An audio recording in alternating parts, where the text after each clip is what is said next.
আমরা কোথায় যাচ্ছি? আমরা যাচ্ছি ট্রেনে করে কক্সবাজার।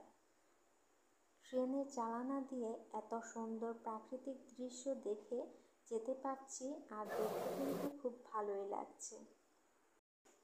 আমাদের সাথে আপনারাও চলুন কক্সবাজারের সৌন্দর্য একসাথে উপভোগ করি।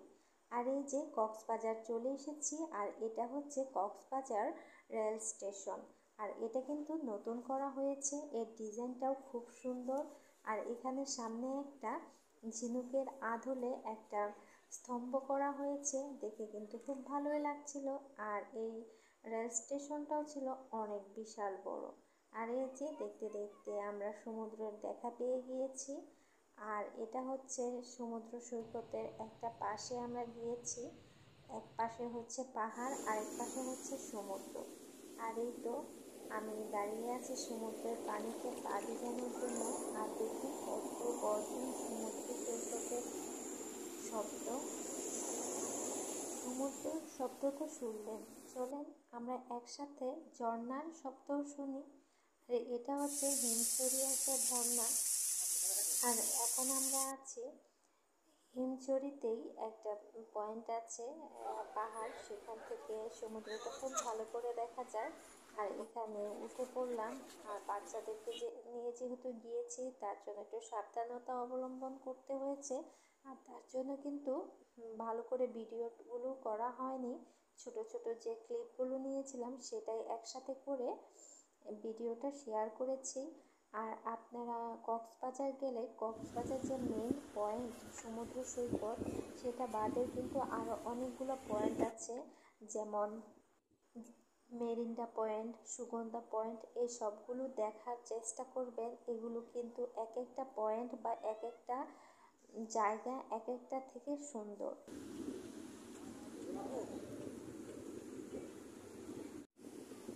আর কক্সবাজারের মধ্যে আমার এই পয়েন্টটা খুব ভালো লেগেছিল। এই যে দেখুন কত সুন্দর পাথর, আর পাথরের বুকে সমুদ্রের পানিটা উপচে পড়ছে, সেটা দেখতে কিন্তু ভালো লাগছে।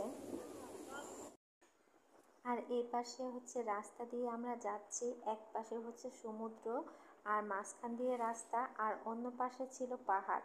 দেখতে কিন্তু খুবই ভালো লাগছিল। কক্সবাজারের সবগুলো পয়েন্ট দেখার জন্য কিন্তু আমরা সকাল সকালই বেরিয়ে পড়েছিলাম। আর এটা কিন্তু দেখার জন্য আপনারা চাইলে চাঁদের গাড়ি অথবা সিএনজি দিয়ে যেতে পারেন। তবে আমরা গিয়েছিলাম অটো দিয়ে, আর অটোতে আমরা 4 জন ছিলাম। আর যেহেতু বাচ্চারা সাথে ছিল, সেই জন্য যাতে আমরা খুব ভালো করে বসতে পারি বা যেতে পারি, আর যেখানে পছন্দ অনুযায়ী আমাদের পয়েন্টগুলো ছিল সেখানে ইচ্ছে মতো সময় কাটাতে পারি। আর এর জন্য কিন্তু আমরা ব্যক্তিগতভাবে গিয়েছিলাম। চাঁদের গাড়ি দিয়ে গেলে টাইমটা বাঁধা থাকতো, অর্থাৎ আপনি এই বিচে এতটুকু সময় কাটাতে পারবেন, এর মধ্যে আপনাকে আবার গাড়িতে ব্যাক করতে হবে, এরকম একটা ব্যাপার থাকতো। তবে আমরা এইটাতে যাইনি, আর তার জন্য আমরা ব্যক্তিগতভাবে গাড়িটা ভাড়া করে গিয়েছিলাম। এখন আছি আমরা চট্টগ্রামে। আর আমরা আসা যাওয়ার জন্য ট্রেনে টিকিট কেটেছিলাম, আর আসার টিকিটটা আমরা ক্যান্সেল করে দিয়েছি। যে চাচ্ছিলাম যে আমরা প্লেনে করে আসি, আর কক্সবাজার থেকে প্লেনে আসার জন্য টিকিট খালি ছিল না। আর তার জন্য আমরা চট্টগ্রাম এসে পড়েছি একদিন আগে রাতের বেলা। আর এই যে সকালবেলা আমরা প্লেনে করে আসবো। চট্টগ্রামের পতেঙ্গা সমুদ্র সৈকত থেকে চট্টগ্রাম বিমানবন্দর কিন্তু খুবই কাছাকাছি। আর তার জন্য কিন্তু এই জায়গাটাও কিন্তু মিস করলাম না, এখানেও চলে আসলাম। আর এখানে সৌন্দর্যটাও একটু উপভোগ করছি।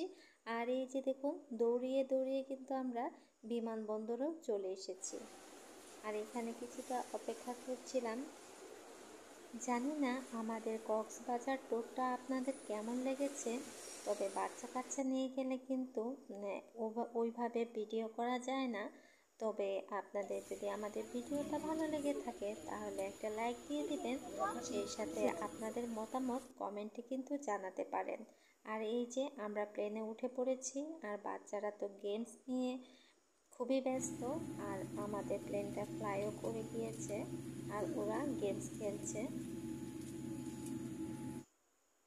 আর এখন কিন্তু প্লেনটা ল্যান্ড করতেছে। আর আমার ছোট ছেলে তো তার মতোই আছে, আর বড় ছেলে খুবই ভয় পাচ্ছে। একদম প্লেনের যে সিটের হ্যান্ডেলটা থাকে ওটা শক্ত করে ধরে আছে, আর সাথে সাথে অনেক ছোড়া পড়তেছে আর আল্লাহ আল্লাহ করতেছে। আর এই তো আল্লাহর রহমতে আমাদের ঘোরাঘুরিটা খুব ভালোভাবে কেটে গেছে এবং আমরা সুস্থভাবে আমাদের বাসায় এসে